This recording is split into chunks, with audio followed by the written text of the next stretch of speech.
mga expose na to, kadahilan ng ako ay kinasuhan ni Zaldico at ng kanyang asawang si Mylene Ko. Ang reason naman ng pagkaso sa akin ni Mylene Ko, dahil meron akong informante din na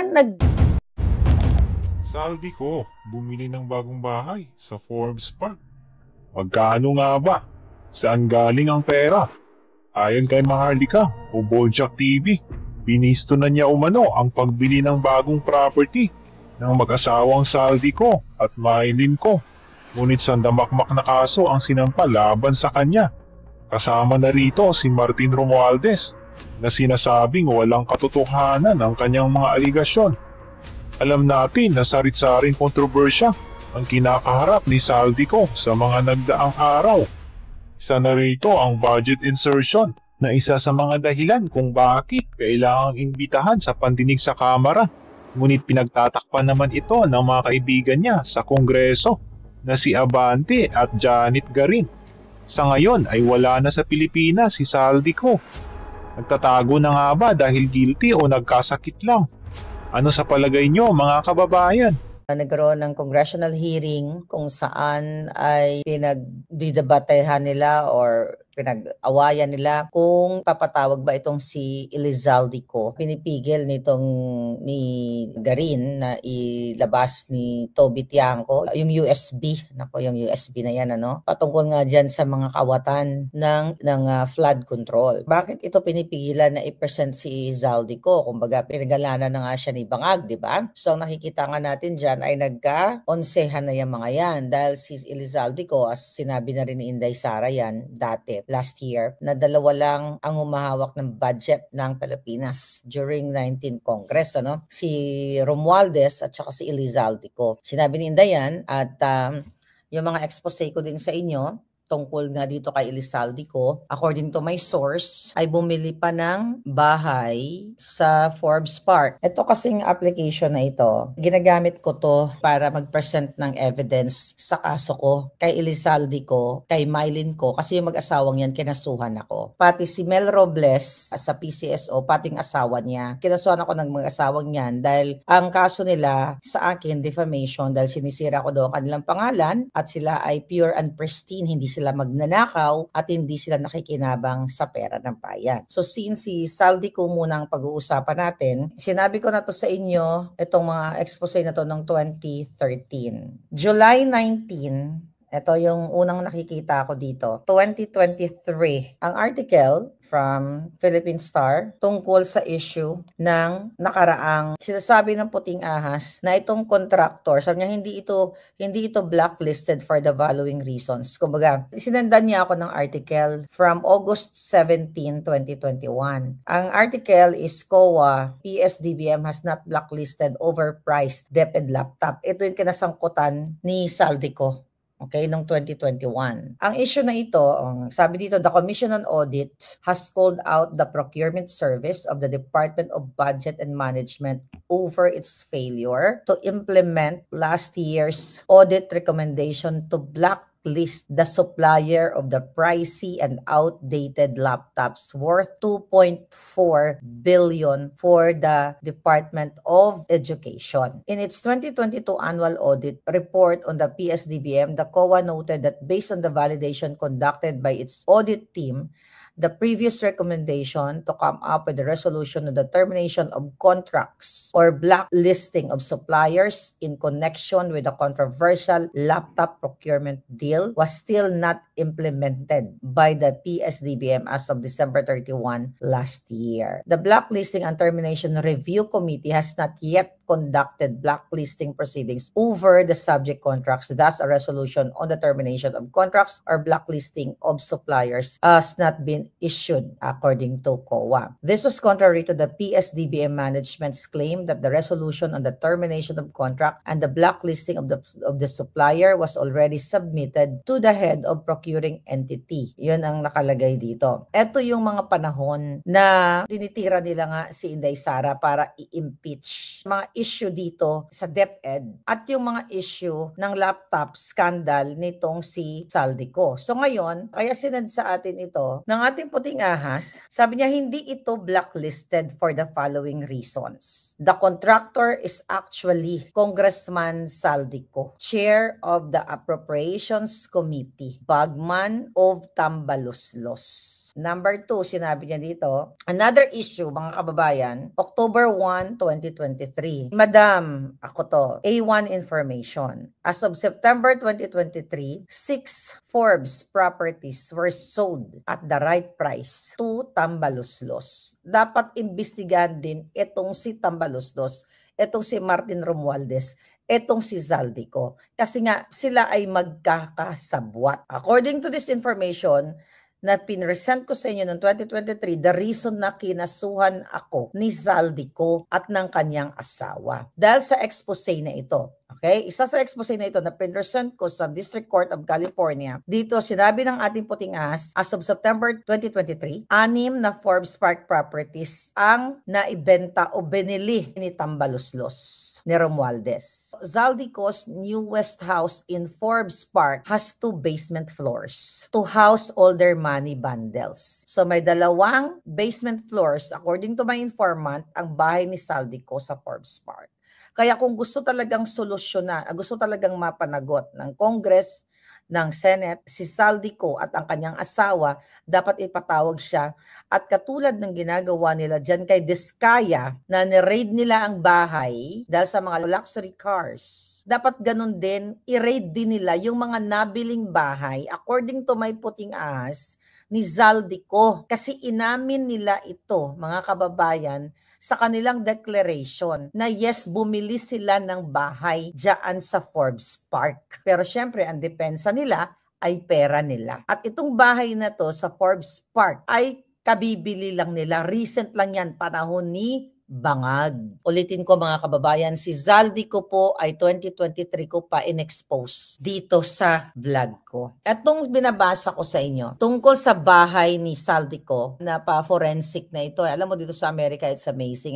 Kasi ni-request ng kampo ni Zaldico, ng plaintiff, silang mag-asawa, na i-present, na i-release ko itong mga sinabi sa akin ng puting ahas. Kasi baka gumagawa lang ako ng kwento.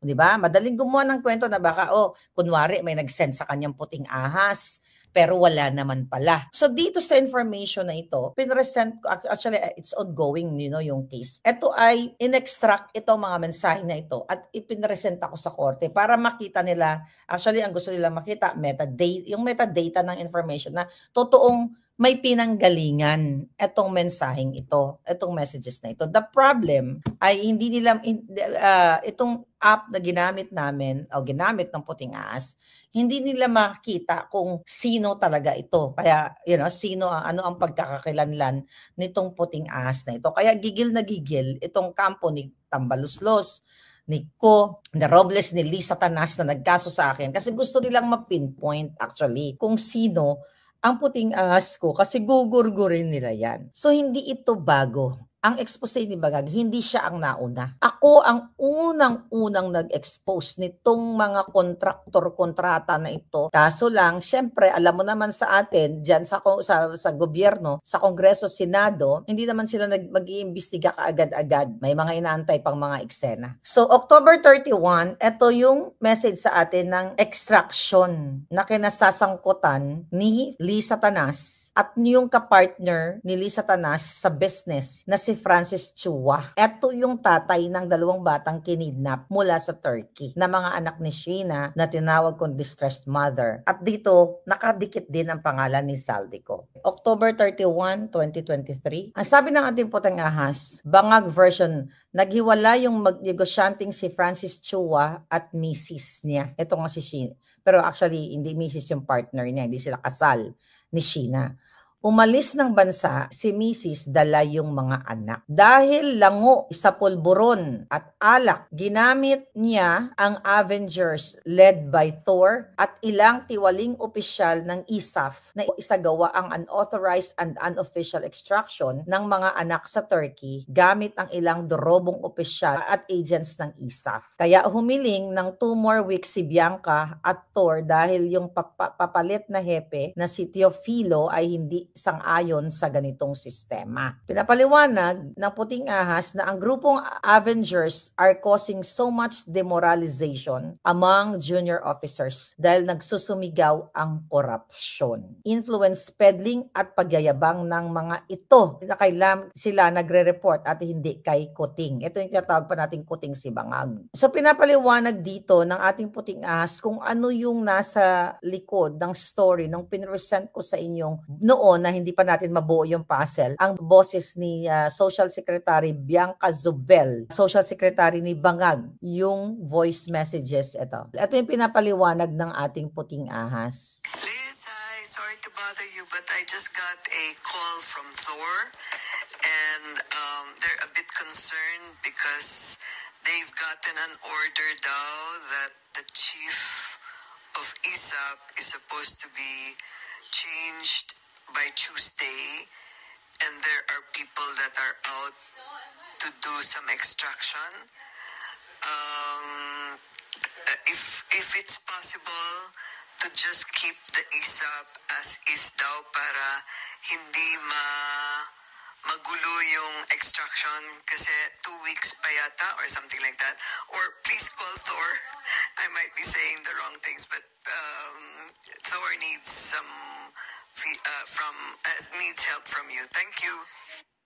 Okay. So dito, noong October 31, dahil pinresent ko yung boses ni Bianca Zobel, ito ang paliwanag ng ating Puting Ahas. Sabi niyo dito, ang istorya sa likod ng tawag ni Social Secretary kay BA, kay babaeng ahas, kay Liz Satanas, ang hiling ng ISAF ay huwag muna galawin ni Liz Satanas ang pagpalit ng mga opisyales sa ISAF dahil kung hindi, magkakagulo ang extraction sa Turkey. At matutunugan ng mga otoridad doon na illegal ang operations ng mga intelligence agents ng Philippines sa Turkey. Ito yung nilalaman. Kaya nga tinatanong natin noon, October 31 pa lang, hindi ba kayo naaalarma o natatakot sa ginagawang pang-aabuso ng bangag na administrasyon sa kapangyarihan na kaya nilang magpakidnap ng bata, smuggling at kung ano pa. Sabi pa nga dito ng ating Puting Ahas, kahit private na tao dahil kaibigan nila Liz Satanas ay nagagamit ang mga government resources ng Pilipinas, ng ating bansa. Ano na lang ang hindi nila kayang gawin? Ano na lang ang hindi kayang gawin ng mga bangag nito mga kongresista na to, ng mga senador na mga tiwali? Over time, itong expose natin patungkol nga dito sa